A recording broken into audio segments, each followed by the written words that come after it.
Now, I wasn't going to be here today because, well, I was planning on winning that $1.8 billion Powerball and spending it all within the week. But I guess, as somebody said, it is like guessing the exact second in a 9-year time horizon are your odds of winning that. So pretty crazy. So we didn't win it, unfortunately. So we're back here grinding away weekly live.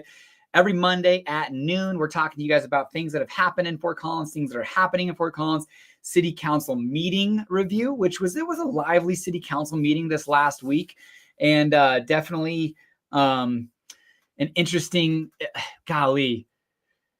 just a lot of interesting people out there on either side. I'm sure there's plenty of people. Actually, I know because there's some pretty awesome comments that I get on YouTube, not necessarily on Instagram. Instagram are kind of my buddies. I don't get too many negative comments on Instagram, but YouTube, it is no holds bar. People are not afraid to speak their mind. Fortunately, we have a vast majority of very positive people on there supporting and watching. Now, if you're watching this live, one thing that you can do to help me is ask questions, comments, while we're going through this on live so that I can answer them for you in real time, the best of my ability. If I don't know, I will let you know. But we're going to jump in right away and get going.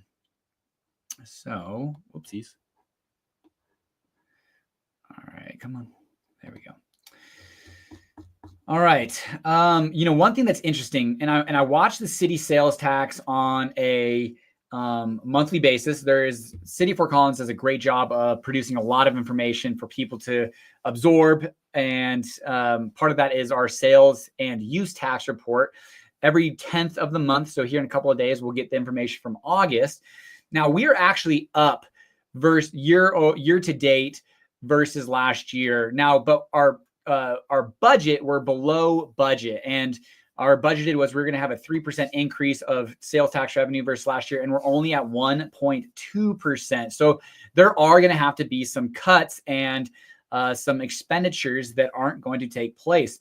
Specifically, some of the expenses they're also expecting to increase are, I thought this one was really interesting, $1 million extra for snow removal this year. So maybe they read the Farmer's Almanac. Maybe last year was a low year, but they're expecting they are expecting to have an additional $1 million to have in snow removal. Additionally, they are going to leave 53 positions unfilled. One of the problems that the city of Fort Collins is facing, and I don't know if this is across the country or what, but people aren't leaving. People are staying in their job. And I will, from personal experience, well, I should say, by way of, watching my dad run his company for so many years, he was closing down his business in 2007. And one of his biggest challenges was his payroll was so large because people had stayed with him for such a long time. Now, that's a good thing and, a challenging thing because the city, and even kind of maybe like my dad, were expecting a little bit of turnover, which allows for you to have a little bit lower payroll expense. But when people stay around with you for years and years, you get that annual increase of salaries, which just starts to add up quite a bit. Now, some of the ways that the city is going to deal with this is they're going to have a voter blue book that is only going to be not mailed, but just through the internet. There's not going to be coffee with a cop. Supplies for classes for safe routes to school, they've been reduced. There's going to be no holiday celebration for employees. And then they're going to defer some maintenance equipment replacement and upgrades like police equipment, tree plantings, park maintenance supplies, projects, IT equipment, and then a roof replacement and parking lot maintenance. Those will just be deferred. There will be a reduction in police overtime. So that one's kind of an interesting one. I'm like, whatever police we need for the city, we should have. I don't know if we're like allowing additional overtime for, maybe it's extracurricular activities. Maybe there's additional services. I'm not sure. But from where I'm seeing is like, let's have the amount of police time that we need and fill that and no more or no less. I'm going to share my screen here. Roland Moore is going to be going over an extensive renovation, multi-million-dollar renovation. So I am going to share my screen. Let me get in the lower right corner so you guys can see that. Now it's interesting because the city of Fort Collins actually is putting through a conceptual review, which is really interesting because this is a city-owned asset. It is a community park, pretty big community park, as you can kind of see here, off of Shields. This is Shields, north of, I think it's north of, is it south of Prospect and north of Drake? Off the top of my head, I'm pretty sure that's right. But they're going to be going over an extensive renovation, which is pretty exciting for those individuals in Midtown. I've played softball there, a time or two in my life. And they're going to be going over some resurfacing, changing of courts, and then a new playground as well. Let's see here. Let's just kind of go through and look at some of the deals that they're looking at. Again, City of Fort Collins is the one that's putting through this conceptual review, which is kind of interesting to me. But the two areas they're going to be looking at are the tennis complex, which is plus or minus 7 acres, and the playground area, which is about 3 acres. Here are the softball fields. 72-acre community park. And this is being funded by this 2050 tax, the half-cent sales tax. So this is your tax dollars at work. Here's the existing conditions: 8 courts. There's racquetball courts, youth courts, sand volleyball, and then there's a pro shop, I believe, somewhere. But they're all pretty run down, and I've been there. I've grown up in Fort Collins, seen it. They are just kind of getting old and run down. So this is definitely something that's exciting for the area. They're going to get rid of the racquetball and youth courts and have full-size tennis court, championship courts, walkways, backboard practice area, new tennis pro shop. That's going to be what's going to be called the Grove. So somewhere for restrooms, retail. It'll be a pretty nice deal there. And then here is the playground. Here's its current condition, and just kind of what it looks like today. And here's what it will look like when it is done. So just overall, a pretty exciting deal for Midtown Fort Collins. Roland Moore getting a little bit of a facelift. Let's keep it rolling. Bobcat Trail is going to open up 675 additional acres and an additional 1.75 mile Elk Meadow Trail on October 11th. From 10 a.m. to 3 p.m., they're going to have some fun kid activities, cake, guided hikes, and stickers. I will say I've done the Bobcat Ridge Trail. Now, there's a lot of different trails. RIP, the beard of July, August 2025. Yes, that is very true. I will say I have walked the trails with our kids.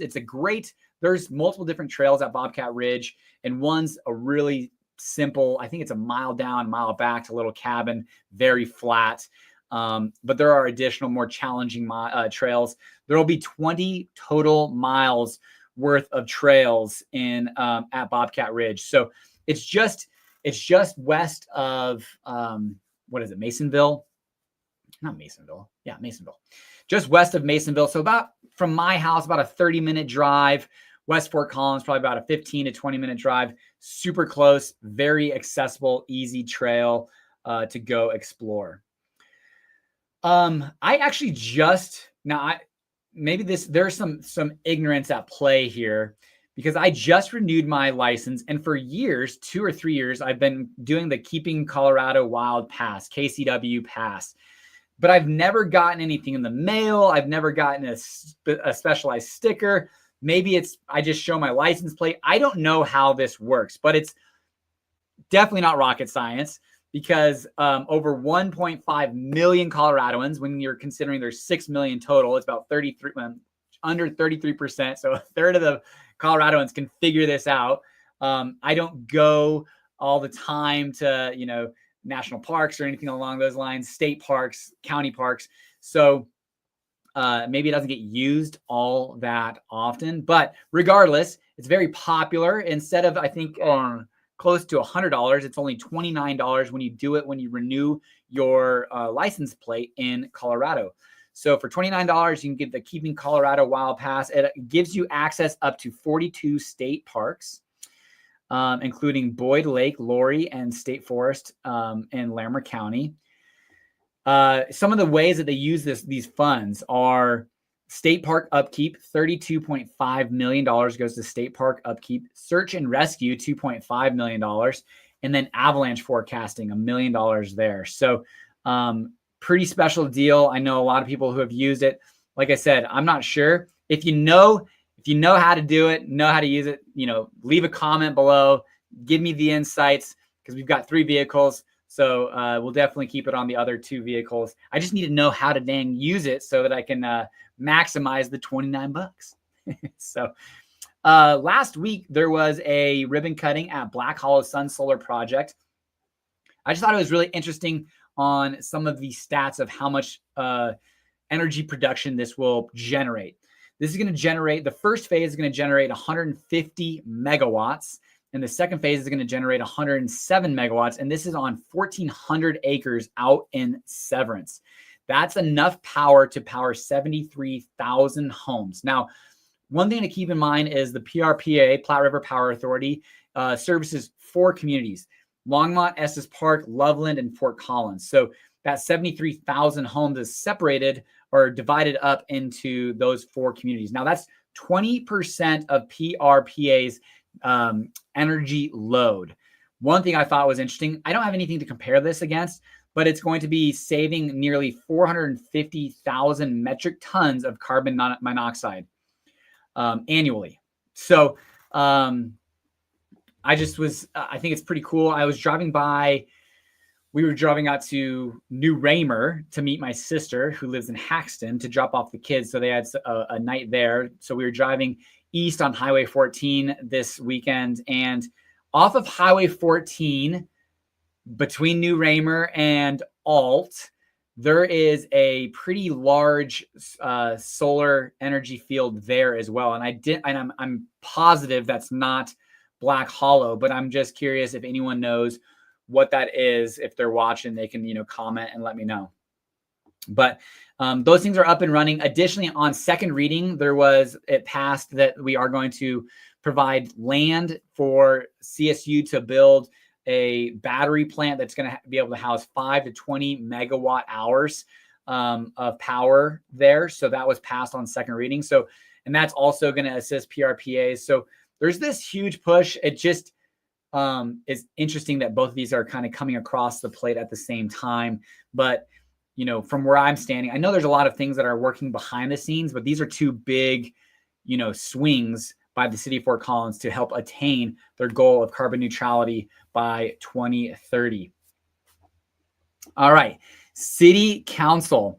This is pretty cool. And maybe one day I'll be able to give something like this or something along these lines, because I've been able to live in Fort Collins my entire life. And it's just been such a great community to me, my family, both past, present, and future. But a resident left $326,000 in their will to the Gardens on Spring Creek. Now, if you haven't been to the Gardens on Spring Creek, it's a great facility, super affordable. You can buy an annual pass. I think if your kids are going through the Poudre School District, you can buy, or maybe it's specific grades, but you can buy discounted annual passes. It's affordable anyways, but regardless, there are always things that are happening, like pumpkins on parade, the Christmas lights or holiday lights at Spring Creek, Gardens on Spring Creek, along with music that is there. And it's a beautiful amphitheater. So I've never personally gone to an event there, but I've seen friends see and it's gorgeous. So you kind of sit on the yard there, and trees, plants, season year round. On the consent calendar, both these 3 things are big kind of ticket items, all passed on second reading. The $1.5 million approved for the Power Trail and Harmony Grades separated crossing project. A $3 million renovation project for the Epic Adora Pool and Ice Center, for a chiller replacement and rink renovation. So if you like to play hockey, ice skating, things of that nature. Epic is the place to be, and they're getting a $3 million renovation that's passed on second reading. And then finally, additionally, the $3 million LeMay water project, which got some questions last week. There were 7 leaks in early 2025 along LeMay Avenue, really between Horsetooth and Harmony. And it turns out this line is just dated, it's old, and they've approved to replace this line. And somebody made a comment like, man, this is going to be an interesting time on LeMay while they're doing this renovation. And I couldn't agree more. Fortunately, we live on a grid system, so I can kind of like either head east to Timberline or west to College to get north and south. But I'll definitely avoid LeMay during this renovation project, which I can't remember how many miles they're talking about addressing, but it's significant. Quick trivia question for you, and I have this on my weekly newsletter, which if you're not a part of the weekly newsletter, feel free to reach out, send me an email. I'll get you on that. But how many miles of pipeline does the city of Fort Collins maintain? Now, this is the city of Fort Collins utility. So what's important to know is there are 6 water districts in Fort Collins. Let's see if I can remember them off the top of my head. There is City of Fort Collins, City Utility. There's it's called West Water Supply. There's the kind of small one, but a buddy of mine lives there, Sunset, East Larimer County, and Fort Collins Loveland Water. What am I missing? I'm missing one of them here. But regardless, I thought it was interesting because there is how many miles of pipeline is maintained by the city of Fort Collins? And that answer is coming to you in 3 seconds.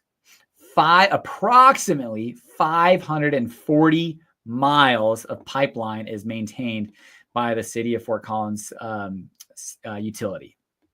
I just thought that was really interesting. Moving right along, just drop that. Okay, here we go. Access Fort Collins. All right, I'm going to show you my screen. Now, this is something that I don't personally have, but I didn't realize that it was an application. I will tell you, we used Access Fort Collins for our clients when they were under contract. We would look up permits for properties, and it was a great, very user-friendly website. But that was really all we used it for. But the reality is it actually has multiple aspects to it. And there's an application that you can have on your phone. And a couple of the city council members had it. Now, they just updated, and the old app was about 20 years old. The new app just got released. I want to say it just came online like late July, early August, something along those lines. But there are a lot of cool different things that you can do on here. The city website, you can pay your utility bill, bus routes, pay your tickets or fines, city careers, and then contact the police. And also you can make kind of notes. You can help the city. Now, and I think this is super cool. Maybe this is naive of me to say, but I think there are so many people in Fort Collins that want to keep Fort Collins great and keep Fort Collins clean and healthy and safe. And I bet you if we were to put on some sort of like citywide, there's City Gives Day, there's so many different projects. And so maybe we don't want to overwhelm, but maybe if it was just like, I was thinking to myself, the value of if everyone spent 1 hour on, whatever day, maybe someday in September on Saturday, everyone went out and picked up trash or did something to clean up the city. And you're like, all right, you take that by how many ever adults are in the city, let's just say 100,000 at $15. So you're at, $1.5 million value of people working at that day. And so I just thought it would be something pretty cool. But this also is a tool that you as a resident of Fort Collins could use to submit issues, complaints, and tag them where they are. So like there's overgrown trees, maybe a homeless encampment, trash or rubbish. And then City of Fort Collins staff can come and take care of it. But, there's only so many eyeballs. And, this isn't to be a tattletale system per se, but at the same time, hopefully between all of us, we can maintain our city just that much better with the tools that, the tools that are at our disposal. Now, here are some of the complaints in Fort Collins. All others, 11% weeds and grass, 8% trash, 7.5% illegal parking and abandoned vehicles, other nuisance, city council and city manager. Oh, that's interesting. I don't know what that means. Like if that's their issue. 6% of people are just saying, hey, I don't like you. Oh man, I definitely have thought about it, but I don't think I would ever do city council or run for mayor or anything along those lines, because it just doesn't matter. There's people who are just not going to like you, and they're going to be very vocal about it. And you as a city council member, I will give props to our city council, watching the city council meetings and work sessions. Well, not work sessions because that doesn't have any public comment, but city council meetings and having public comment and people coming up basically just ripping your ass.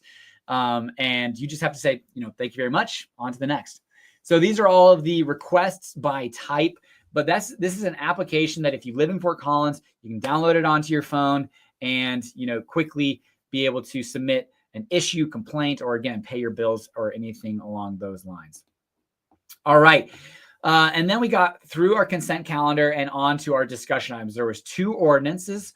One was an ordinance supporting the Civic Assembly recommendation, which was a multi-use recommendation, and that got passed. 6-1 is what I believe. And Susan Gutowski was the only dissenting vote. But then the next resolution that was voted on was, okay, let's take this ordinance that we just passed and refer it to the ballot. And there's definitely some gamesmanship here, because the reality is, and I'm not going to throw anybody's names out there per se. The reality is, or this is my understanding. My understanding was if City of Fort Collins passed this ordinance, but there was a petition that went onto the ballot and won majority vote, that would supersede the ordinance that the city council would have passed. So what city council did was to counteract that, or at least allow the City of Fort Collins residents to have their voice heard in both aspects, is to pass this ordinance, but then refer it to the ballot. So there's going to be 2 ballot questions on the November 4th ballot that are going to say, essentially, do you want to keep Hughes Stadium 100% natural area? So 165 acres of natural area, and that's going to be one. You can vote yes or no on that. And the other one is, do you support, and I'm going to read the actual language here shortly. Do you support Hughes Stadium being used as a multi-use space? So up to 30 acres for a bike park. And I'm going to get to that here shortly. And whichever one has more votes in the positive, so if both of them vote yes, whichever one has more votes is going to be the end winner of that use for the land. Now, if either one of them win and the other one doesn't, then obviously that's the clear choice. But if both of them lose, well, then it goes back to the city council ordinance of using Hughes land for a multi-use facility operation. Okay, I wanted to slide 524. Okay, let me get here first. All right. Now, what was interesting, and I've never seen this before, I will say this, I've watched city council now like consistently every week for the last, I think 3 years or 4 years. And at the beginning, I was really confused about like how the city packet, operated in conjunction with the meeting, and how what was consent calendar versus discussion items, and how did one get onto the consent calendar, future conversations. So it was really confusing until I started watching it. And then I started to understand it and the process and how things are voted on and what means, what roll call meant. Roll call is the official vote for that specific item. And I would have thought that originally they would have said, okay, now let's open the vote for, but the way they use terminology. So there's a lot of processes and functions of government that I still don't fully understand, but I understand much better than I did then. Which there were 6 protests to this resolution. So essentially, 6 people were wanting to protest, saying, no, we don't want this ballot language on, or this ordinance on the ballot. We only really want our ballot language on there. Do we want to keep Hughes 165 acres natural area or not? And ultimately, all 6 protests got voted down. So this did go into discussion, into city council. And some of the protests, they ranged from, hey, you guys aren't following the verbiage of the civic assembly by its nature. You're not following its supermajority. You guys are, what was a couple of them? Supermajority, misleading aspects, easements. And so there was really some interesting conversations there. And one of the interesting one was like, hey, there's a retention pond. And are you going to move the retention pond and cost the city electors millions of dollars? And so there was it was just high emotions, high energies. But the clear reason was they did not want this ordinance on the ballot to compete against the citizens-led petition. But it did pass 6-1. So this is going to be, and I will show you the screen, this is going to be the official ballot language this November. And there is going to be a blue book out there. If you're not from Fort Collins or around Fort Collins, the blue book is really awesome. It's essentially an unbiased source of information of what does a for vote mean and what does an against vote mean, and just kind of a wealth of information for you to really get you up to speed on what you are voting for. But here's the ordinance. There is some there was a little bit of change on this language. This would be removed. This right here, and differs from the citizen-initiated ordinance by 2025 ballot. So this was asked to be removed by Council Member Kelly Olson because they didn't want to confuse the citizens. They felt like there was some confusion, misleading information. But essentially what they wanted is like, hey, there's 2 separate ballot issues. One is, do you want to keep Hughes land, 165 acres, 100% of it to be city natural area? And then there's another ballot language of, no, do you want to have it as a multi-use opportunity? Okay, requiring a multi-use opportunity, and have them be voted on completely separate. All right, so here's some of the language. Requires multi-use development and management of the 165 acres, requiring the city to consult with Native American tribes and indigenous community throughout the process. Requires to have the following features: a city natural area up to 60 acres, dedicated space for environmental education and wildlife conservation up to 30 acres, a trail system throughout the site connected to nearby city natural areas and parks, and then a city park with a community bike park of up to 35 acres. Now, this also includes continuing existing uses such as disc golf and winter sledding.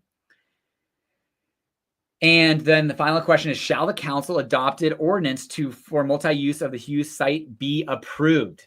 All right, so those are the 2 things that you are going to be voting on this November if you are a resident of Fort Collins. So exciting things ahead of us. You will have a big vote. It is a massive piece of land on the west side of Fort Collins that is going to shape the future of that area one way or another. All right, what are some things to do this weekend or this week? A 2025 FC mural project. So between today and I think it's the 13th, 14 artists will create 13 new murals throughout Fort Collins. Now, one thing that if you are I agree with Rachel. Multi-use is the way to go. That's how I'll be voting. Multi-use for sure. Sorry. And then I will say one of the things that there's over 400 transformers in Fort Collins that are painted and artistic murals. And there are, buildings and sides of buildings and alleyways. I mean, one thing that absolutely makes Fort Collins unique and amazing is the art throughout the city, art in public places, which is a pretty decent line item on our budget in Fort Collins. Other than that, Energy Fest on September 13th, 10 a.m. to 1 p.m. at the Powerhouse Energy Campus. There's going to be food trucks, paper rockets, face painting, race cars. Oh, wait, maybe not food trucks, just Walrus ice cream there. Now, there's going to be a second campus built, I believe. I think it was on the docket, but they removed that because of the cost of construction. But, CSU Powerhouse Campus, something to definitely go and check out. NOCO Hero Fest, Front Range Village on September 13th, 10 a.m. to 2 p.m. There's going to be some food trucks, bounce houses, kid zones, face painting. And essentially, it's just to support our local heroes, firefighters, first responders. And that is going to be on the 13th from 10 a.m. to 2 p.m. Historic Homes Tour on the 13th as well, starting at 10 a.m., $35 per ticket. You can go explore. I think there's going to be 4 different houses that they're going to go explore that are preserved and are landmarks in Fort Collins. Ram Talks at the Welcome Center in Fort Collins. Specifically, this one's going to be about sustainability at CSU. Now, if you haven't been to a Ram Talk, they're held at the Welcome Center, which is at where Cooper Smith's old poolside was going to be, and actually they're moving back into, but the front half of it is for the City of Fort Collins Welcome Center. It's beautiful, state-of-the-art, gorgeous, and it's open for everybody. And that Ram Talk is free from 5 p.m. to 6 p.m. on September 10th. And then finally, CSU Volleyball, which is 3-3 right now, but they've had some pretty stiff competition, is playing Notre Dame at Moby Arena on September 12th at 6 p.m. It's going to be a whiteout. And tickets are as cheap as $13. CSU has some amazing sports and facilities. 2 of the top programs are volleyball and track and field, which we were, honored to go support Janae. She was a Hall of Fame member at CSU. But there were 3 new inductees. Mustafa Hassan, who was a shot putter for CSU and a 2-time Olympian himself for Egypt. Was inducted into the CSU Sports Hall of Fame. And it was just really pretty cool because got to go see kind of some sports legends in and around CSU. And then CSU pulled one out of their butt to beat UNC. I did not watch that game, but apparently it's going to be a rough year for CSU. If that is what we're putting on the field, if that is the product we are putting for football, it's going to be a rough year. Now, that is all I got for Living in Fort Collins live on a weekly basis. If you've got any questions, make sure to ask. I do RIP the beard. I like it. I'm not, it's a little patchy on this side and scraggly and wiry. So I wasn't as confident as I would have liked to be having that on. And so I was like, why am I even messing with it? I was doing it for a reason. And then I shaved it off last night. My wife was not very happy. She apparently liked it. I don't know if she was just blowing smoke at me or what, but regardless, it's gone for now. Maybe come back in the future. But again, if you guys are buying, selling, or investing here in Northern Colorado, give my team and I a call, text, or email. If you aren't part of the newsletter, it was really kind of cool. I went back and looked at some of the analytics. When I started that, I had about 1,200 people on the on our newsletter, and my open rate was 30%. Now, since that time, since the beginning of the year, we've released it every week except for one. We've moved up to over 1,400 people, registers, subscribers on the newsletter, whatever you want to call it. I don't know. And up to a 47% open rate. So hopefully it's some good information for you. If you're interested in that, feel free to reach out and we can put you on that. You can also just go to our website and there's an opportunity to sign up there as well. All righty, everybody. Appreciate you guys watching. Until next week, have a great day.